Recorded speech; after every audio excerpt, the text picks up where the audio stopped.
everyone, it's Desiree, and I'm here with something, yet again, just a little bit different. And someone had asked me, I have a group, to just do some ink smushed backgrounds, and these can be any background. So again, you don't have to do necessarily an ink smushed, but to just use then a sentiment on it. So these are the materials that I'm going to use. So of course I've got my craft mat down. I'm going to be using some Canson watercolor paper, and I'm going to be using my Bristol paper. I won't be using any cardstock. Now that doesn't mean that you can't use your cardstock. You can when it comes to the ink smushing. I just like to use the Canson XL or the Bristol because it can take a lot of water, and you are putting a lot of water. So I'm going to be using some distress inks, I'm going to be using my oxides, and I'm also going to be using, in this case, my Stampin' Up! Inks, because they are truly water-based. There's other inks out there, so if you've got a water-based ink, or however you ink smush, or if you want to use your watercolors, whatever it is you want to use, I encourage you to use what's in your stash. So I've really sped this section up. I wanted you to see how I do ink smushing. So you can see that I lay down my color, I spritz it. Now, the more you add water, the less you'll have those dots. So see in that panel that I'm drying now, I've got all of those spots. That's because I'm letting it bead up, and they're small beads. So the less water gives you small beads, more water you spray on gives you bigger beads. Does that make sense? I'm not sure. But you can see that when I lay down my color, I'm either going to use one color in the ink smush, or you can use two. I do tend to go with two colors when it comes to my ink smushing. Now, the two colors that I'm using here are Lost Lagoon and Old Olive from Stampin' Up! I don't know which ones are still around. I know Stampin' Up! Really did an overhaul on their inks. So you just need to check their website, and I'll have a link down. So those are those two panels. So one I just used the one color, and the other one I did use two. So for this one I pulled out Highland Heather, and I'm just going to stick with this color. The key, excuse me, the key for me when it comes to ink smushing is if you want to have layers. Now you can use just one color, or if you're using multiple colors, the key to get the definition between the two layers, whether it's one or two colors, is to dry in between. Dry your panel in between. Once it's dry, you can go back into the ink and get another layer to make it look more dimensional. So you're going to see me drying a lot. I'm using my Ranger heat tool, and that's why I have that board there, because I'm able to just flip them over there and just dry them there. So here there was just a lot of ink down, and I put a lot of water. But what I did was I wanted it to create the drips. So you see how I've got those drips going on? It's a different look. I'm going to use the next card to get the blotches. Because I can still sop up that ink. And every once in a while, you're going to see this extremely large piece of paper coming in, just like now. That's a full sheet, 9 by 12 of Canson XL watercolor. And I'm just sopping up my extra ink. I want to see what I get. You never know. It could be interesting. The first color that I was using here was Melon Manbo, and now I'm coming in with Crushed Curry. So the water will reactivate it, which you originally put down, so in that case I got some oranges as well. So now I'm going into my oxides. So I believe this is, I forget what that color was. I want to say that was, I know exactly what that was. That was milled lavender, and I'm using Hickory Smoke with it. So usually, especially when I use my oxides, I do like to use two colors. Oxides are better to do the two-layer effect. It will react, but you can get a stronger effect. Again, as long as you dry in between your layers. You're going to hear me say that a lot. Sorry, I'm going to annoy you with that. Whether it's one color or two colors you're using, dry between. That color I just used was shaded Lilac, and now I'm going to come in with Chip Sapphire. Now you can also see there's sometimes where I put a big area just all concentrated of the pigment, or I spread it out like I do with the Chip Sapphire. It all depends on how I want it to lay down onto the card. So if I want it sporadic throughout the card, I'm going to spread it out. If I want it concentrated and I want to control it, I'll make it a confined space. This color here is Victorian Velvet, which is like a rosy peach color. And actually then I'm going to come in with Bundled Sage. Now this is what this board is looking like so far with all the colors that I'm sopping up. I'm getting some browns because of the colors that I'm putting on there, but it's actually looking kind of cool. I was pretty impressed, but you should do that. So here comes the Bundled Sage. Very quickly I go down, I come up, I don't smoosh around. If I want to smoosh around, I'll get more of a watercolor look, but I do like the dots, those speckles that I get every once in a while. I do really like the Bundled Sage color, so then I just created a panel just with that color alone. Some of them can be soft. So again, every once in a while I'm obnoxiously showing that panel. Again, I did really speed this up. I wanted you to see it, but when I do that, I've really got to speed it up so that the video is not too long when it comes to this. Now I'm coming in with some warm lipstick. I'm still on my oxides, and I did a double layer of the warm lipstick just to get some contrast when it comes to the colors. Now again, as more water gets on these panels, the longer they do to take to dry. So you can see I kind of placed the aged mahogany in an arc, which is what I was going for with that one. Because again, you can, even though you're ink smooshing or pushing pigment down onto a paper, you can control it, believe it or not. This color here is Dusty Concord for this panel. And then I got really crazy because then I grabbed Gathered Twigs. I thought the brown and the purple would be, you know, kind of cool. I probably went too much with the Gathered Twigs. Still really like it. I think it's really different looking. And there's so much that you can do with these panels. There's times where I just love to create these panels. I may not do anything with them at that point, but they're perfect for later on. And that's kind of what I'm going to show. So now I'm moving into my Distress inks. So this one here, I believe, I'm not quite sure what color this one was. I want to say maybe Pine Needles with this one, maybe. Could be. You never know. Oh no, that was Broken China. Now I'm coming in with Pine Needles. Yes, and the first card was Broken China as well. And that one's very interesting because it looks like a rain cloud and it's rain. So this one here, I'm just adding that green on top, kind of focusing it into the center. Again, you can just, I get lost doing these. This color here is Mustard Seed.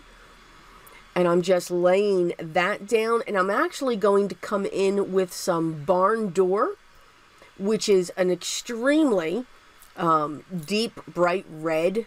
I know deep and bright, they sometimes don't go together. But I just wanted a splash of that color on top of that orange, yellow to see what it would do. And then I used some of the extra ink just on a plain card and just for that card.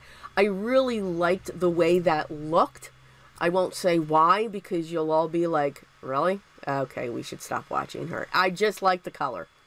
It looked awesome. So for this one here, I'm coming in, with some Tumbled Glass. So a very pale blue, added very little water. I didn't want that one to get watered down too much. And now I'm going to come in with some chipped Sapphire on top of that. So these two colors make a great ocean background. Or at least I think that's a great combination to make an ocean background when you're using your Distress inks. This color here that I'm coming in with is Hickory Smoke. I just wanted a gray background, and now I should be coming in with some black soot once that's dry. Again, if you've seen some of my previous videos, I am into the black and white. Just give it a pop of color. I do like that look, so I was kind of going for that here when it came to these panels. I'm picking up the rest of the black soot and just putting that on a panel as well, because you can see you can get your variations of gray as well when you do this. So you can see, I mean, you can get lost, or at least I can. I can get lost just making these panels. It's extremely, extremely relaxing. Now, also with the black soot, I came in with some shaded lilac, just to add that pop of purple sitting within that black soot. So we're going to slow it down just a little bit. So now you're all like, so these are the panels that I made just in this time frame. This is the one that looks like the cloud and it's raining. So the first stack where they're stamping up, these here are the distressed, and then these are the oxides that we put together. And you can see that, yes, they do warp. That's that huge panel that I was building upon. Not quite sure what I'll do with that, but I'm sure I'll find something. So let me show you some different ways that you could use these panels to make your cards, just by adding a sentiment and doing nothing else. So if you have dies in your stash, okay, if you are a die user, you can use your frame dies, cut out your panel, make that be your backdrop, and just create a sentiment on the front. Now, all of the sentiments that I'm using today, I'll show you at the end of the video, the sets that I did use. This one I know does come from one of the Altenew crafty sets, and it says, sending you crafty hugs. So I just stamped that with my Versamark ink onto some black cardstock. I used a frame die to cut it out. I'm going to pop it up right on top of that panel, and I embossed it in white. And that's all you have to do. What you can also do with these panels, let's say you don't have dies. You may not be a die cutter. If you have a paper trimmer or a pair of scissors, you can trim down your panels. Now, usually for panels like this, I like to trim them down to be 4 1/8 by 5 3/8. And that's what I'm doing here. Now, I thought I was going to use a design panel and then stick it on my card base. All of my card bases are the standard A2 size, 4 1/4 by 5 1/2, and they are top folding. I also keep these little strips that I'll be piling up on top. They make great accents. But you could take that panel, cut it, and cut a section out, put it to the top, put it to the bottom of your card front. I'm going to draw a couple lines, and I'm going to stamp my sentiment right down onto the card base. Now, I did choose to use my Versamark ink again, and then use my black embossing powder. The two embossing powders that I'm using are by Brutus Monroe. The white is the Alabaster Fine Detail, and the black is the Raven Fine Detail. Once I have that set with my ink, I will be using my embossing powder and then heat setting that, and that'll sit between the two panels. And the two panels I did choose to prop up using some fun foam. So a lot of the popping up of my panels, I did use some fun foam, and I used my liquid adhesive, which is my art glitter glue, to adhere those. I am remembering this time to erase my pencil lines. I always forget that. Oh, I am forever forgetting that. Just trying to find pieces now of some fun foam that'll fit. I never worry about the color of my fun foam. You know, to find a stack of white a lot, because I do go through a lot of fun foam.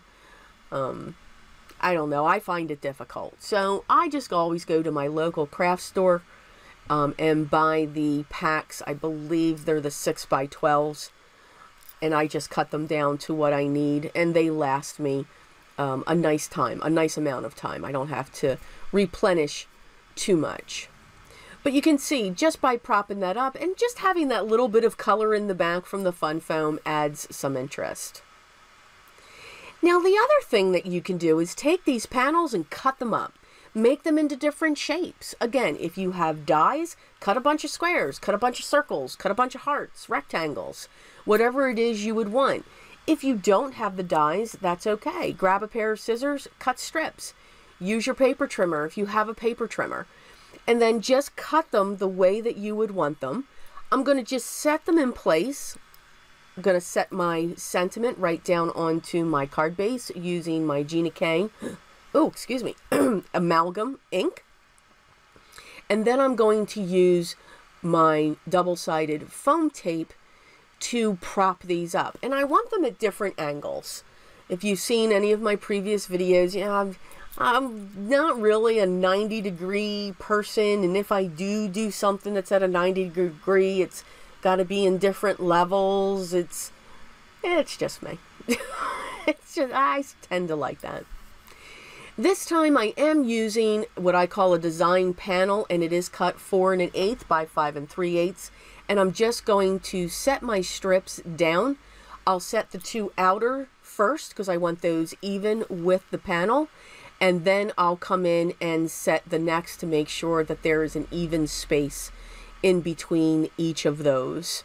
With that one that I just put down, it's kind of securing it, and I'll be able to pick that up and then just use my long shears to cut across to make that even. And that's that panel, and we're going to adhere that to our standard A2 size card base as well. So they're the different things that you can do. You can cut them to be the entire background. You can slice them up, whether they're horizontal or vertical or on the diagonal strips. Or you can use them as a cutout, or you can just cut them in half. So these are the panels that I have left. You can see I still have so many left, and that big one that I know I'll be doing something with. But these are the ones that I have left. You can see that I've used a die. I'm still going to save that. When it comes to my backgrounds that I create, I have a box just filled with them, and I'll dig in them if I'm just looking for a quick card to add just a sentiment too. Now, I didn't add any sequins, gems, nouveau drops, or any other accents to these cards. I think the background give them enough interest, and I just wanted to take the time to show you all of the cards that I made and also the sentiments that I used. So this one here is by Altenew, and it's called Crafty Friends. So this one I added the sentiment, sending you crafty hugs. Sorry about that, that was my phone. The next one is where we made the strips, and this sentiment comes from a rubber stamp tapestry set, and that one is called Handmade with Love, and it says, because you are worth it. So I really like the colors. I like the way that they came out on that. I like, even though it was the same panel, just by shifting it, it gives it some interest to it. This is from Simon Says Stamp, and it's called Their Playful Messages. I am in love with these messages. Oh my God, I think I'll keep you in very small. Okay, you were right. I mean, that's a small font there. You're my favorite person. I love you more and more every day, except yesterday. Yesterday you were pretty annoying. Maybe swearing will help. They are just my sentiments, and with this background, I'm obsessed with you in a non-creepy way. I just thought it was perfect. I kept the whole panel, and I just put my sentiment to the bottom. The sentiment that I chose here, keep calm and make cards, I thought was perfect, and it also comes from an Altenew, and it comes from the stamp set called Crafty Life. So I just use one of my penny black vintage frame dies. I cut it out in the center so that the frame could be the ink smushed background. Here's the one that I showed you earlier. Just by cutting a section out of your panel and putting your sentiment in between. Now this comes from a Gina K set called Wealth of Wishes, and I just love the fonts and some of the sentiments that are there. Well, all of them actually. I think they are great. They're in a straight line, and they are perfect if you want to cut them. It's okay. The stamps do not scream. They don't feel it. I made sure. So with this panel, with the green, with the bundled saged, and I forget what that color was that I used. Oh, the velvet one. I took that panel and I just cut it down on a diagonal, and I made 2 cards from one panel. The sentiment set that I'm using is by Fun Stamper's Journey with Spellbinders, and it's called Inside and Out. And what I love about this sentiment set is they give you a sentiment for the outside. So you have the one that says with sympathy, and then you have a sentiment for the inside if you like sentiments for the inside. So for this one, I placed it on the bottom, and it says thinking of you, not just for the big things, but for all the wonderful things, wonderful little things too. So I think it's a great stamp set. Again, everything will be linked down below. For this next one that I thought looked like a rain cloud, and with it raining down below, I chose Keep Calm and Be Kind. And this comes from the Clearly Besotted Say Something sentiment pack. It's one of the first that I've gotten. I just love the font, and it's got Happy Halloween, it's got Happy New Year. It's a really good sentiment pack if you're just looking for one.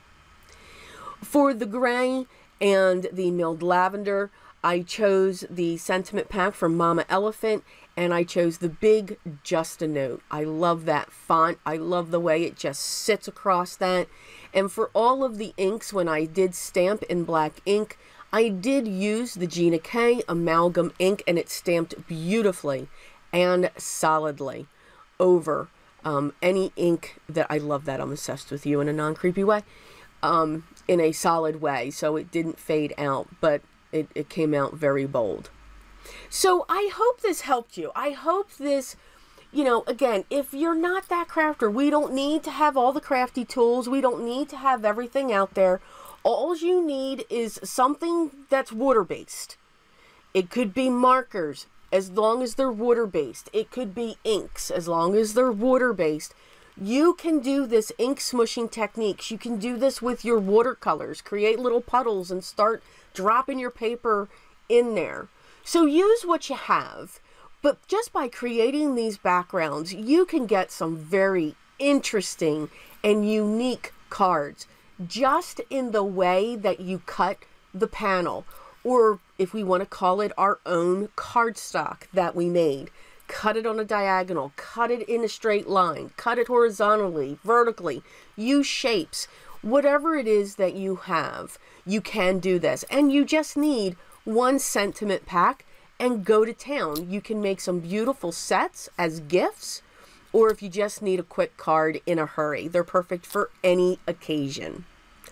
As always, if you have any questions or comments, leave those down below. I will get back to you as soon as I can. All the products that I did use here will also be linked down below as well if you wanted to check them out, read a little bit more on what they are about. But I do thank you so much for stopping by today and taking the time to watch this video. If you haven't already, I would love for you to subscribe and make sure you hit the thumbs up if you like this video, and make sure you tune in for my next. Here are a few other technique videos that I've put together in the past. I hope everyone's having a great day and a great weekend, but always remember what's most important. Always be creative. Always remember what's most important. Always be creative.